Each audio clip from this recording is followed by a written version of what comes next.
자, 77번입니다. 사회 구조 이론과 사회 과정 이론이요. 우리가 사회 구조라는 얘기는 사회를 일정한 구조로 봤다는 얘기예요. 상류층 사회, 중류층 사회, 하류층 사회로 봤다는 거. 그래서 개인의 특성이 아니라 환경적 구조를 강조한 것.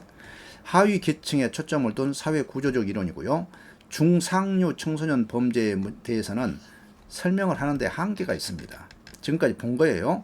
하위 계층 청소년들 중에서 상당수가 그들이 성장해 감에 따라서 더 이상 범죄를 하지 않는 이유를 설명하지 못해. 하위 계층에 있다고 해서 모두가 범죄자가 되지 않는다는 거예요.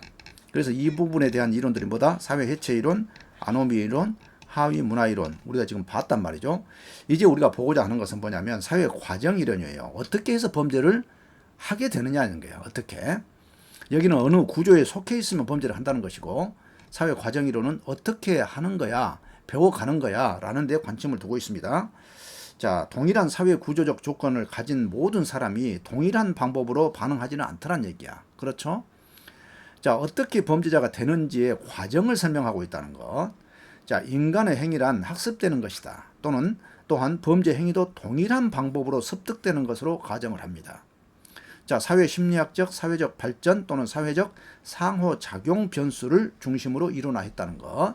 자, 학습이론, 배워서 한다는 것이고요. 통제이론, 통제가 이루어지면 하지 못한다는 의미입니다.